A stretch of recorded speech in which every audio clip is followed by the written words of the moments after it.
All right, we have Liberals Oshoma. He's here in the studio for a brief analysis of what to expect across political parties ahead of 2027. And of course, he listened in on the submissions of the former governor of Jigawa State, Sule Lamido. Glad to have you join us.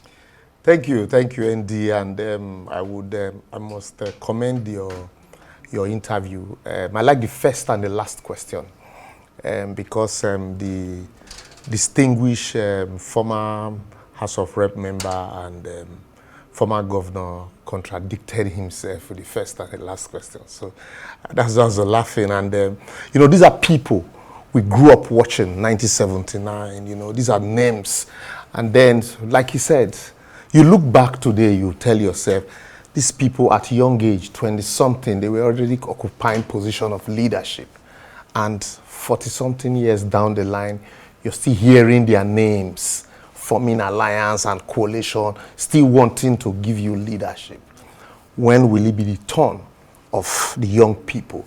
Can the young people who are more in majority sit down and say, you know what, we want to take power from these people? They don't give you power. Yes, and that's why they keep telling you that the electoral system is dysfunctional. It won't work because that discourages you from wanting to participate consistently. I like what Showore is doing. Confront the odds. They tell you it's not working. Ensure that you are in there, make it work. And at the end of the day, if you are able to, if the people, the young people who wants a change truly understand that truly it is not a 100-meter dash, but a marathon, you see the change. You see what they did in 2023 general election, even when people said there were no structures. But they became the structure, and we saw, you know, what happened. But what happened at the end of the day was the same pattern to frustrate, so that by 2027, you will say, I'm no more interested. And already, some persons are already buying that, you know, I'm no more interested slogan that, oh, look at what happened in 2023. It is because it is intended to frustrate you. And that's what I tell people. It's intended to frustrate you. Look at, you talk about the alliance, the coalition. Who are those forming the coalition? They want to use the same template of 2014 for 2027. It won't work, like Yorubas will say, work, because you had different people. You had Goodluck Jonathan, and now you have Tinubu.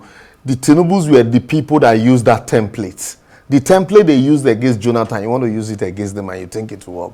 These people hold the recipe. And then look at the names. Some have been in power since 1999 till date. And some just left a few months ago.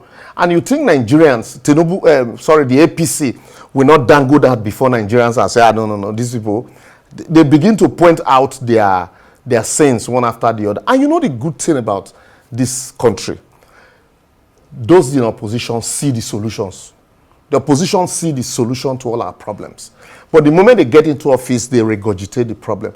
Tinubu, when he was in opposition, he spoke more than Lamido is speaking now. He was the voice of the voiceless.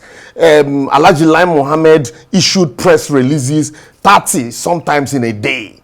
At the end of the day, people were like, if only these persons will get into government. And today they are in government. Everything they once criticized, they are doing, and even worse. So, and then you think that this same alliance and coalition who are outside now speaking grammar and jargons, and, you know, when you look at all of their antecedents one after the other, and you raise it and, you know, take it through an estuary, you will see the same rot, the same kettle of rot. So these are the people that Nigerians should actually, that's why I said I like the last answers from Lamido. These are the people Nigerians want to run away from. And Nigerians should truly be ready to run away from. It shouldn't be like 2015, anything but Jonathan. No, it shouldn't be anything but Tinubu. It should be what is coming. We need to interrogate, what are you bringing? Not the disaster that came after Jonathan. Now that as bad as Jonathan was, is now becoming, we're now benchmarking failure. If it wasn't bad, would there be a crisis in the PDP then that 7 governors were led by Atiku and co, left the PDP national, was it Congress or the venue, created a new PDP, NPDP. Eventually, Sule Lamido and one other governor, I can't remember now, came back, and 5, Amici, and led by Atiku, went and joined the APC. The same people, brought the disaster upon us. And that's why Solamido is saying that the PDP is everywhere. And so, if you know what PDP stood for those days, certainly it's what the politicians stand for now, because they are everywhere. Yeah, but the issue, this argument is quite sensible. But then the issue, somebody has to talk. Yeah, I'm not talking about talking. Yes, it's good. If a government... We're all talking. Yeah.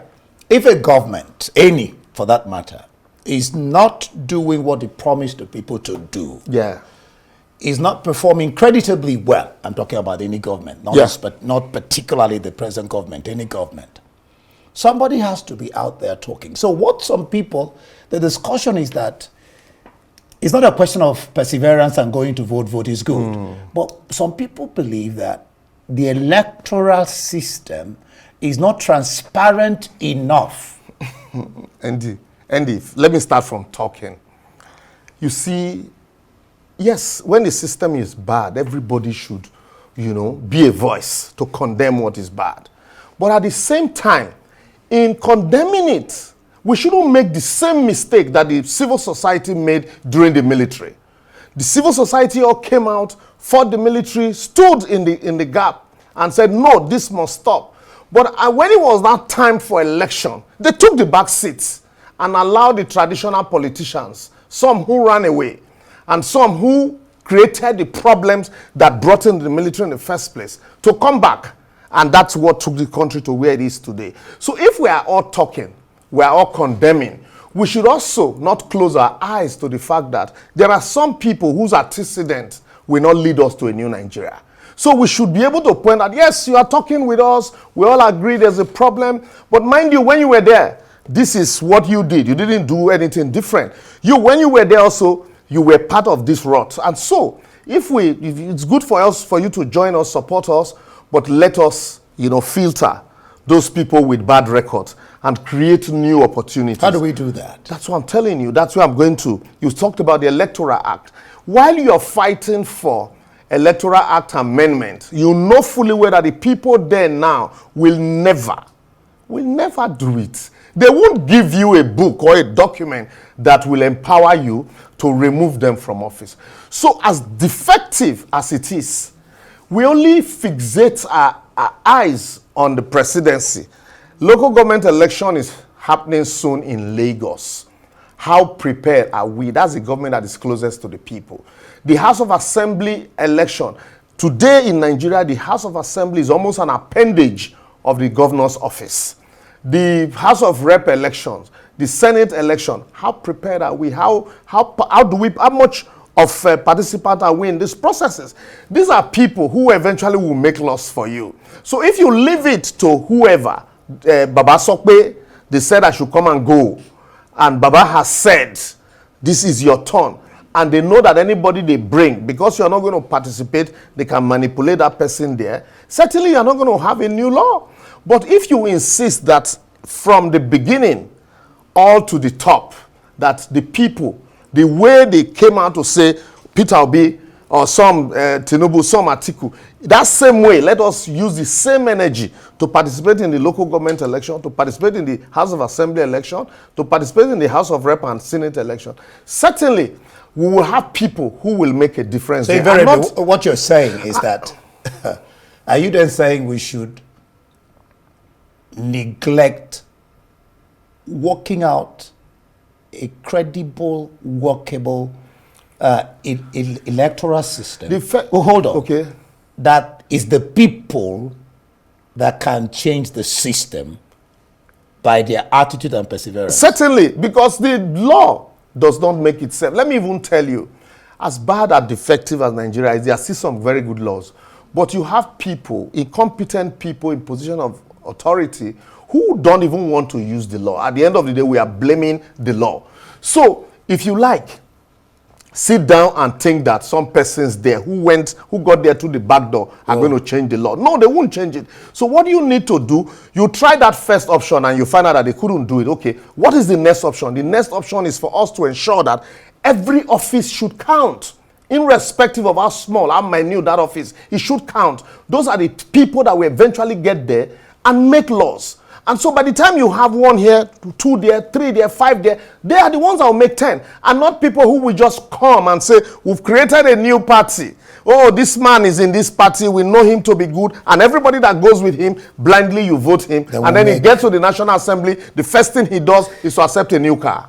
Then we begin to... And then we begin to go around again, you know. Government in Nigeria is poverty alleviation. Oh boy. You look for money, sorry, my brother. It's, thank you. Well, Nigerians, well, we watch and hope that things work out right. That our leaders... Let's not hope, let's work for things to work out. You hope and work. Yeah, that's what I'm saying. When you just said we watch and hope. And work. Please change the watch. Let's work and hope. Yes. Okay, fine. Thank you so much. Liberals Oshoma there. Thank you for being on News Night here on Arise News.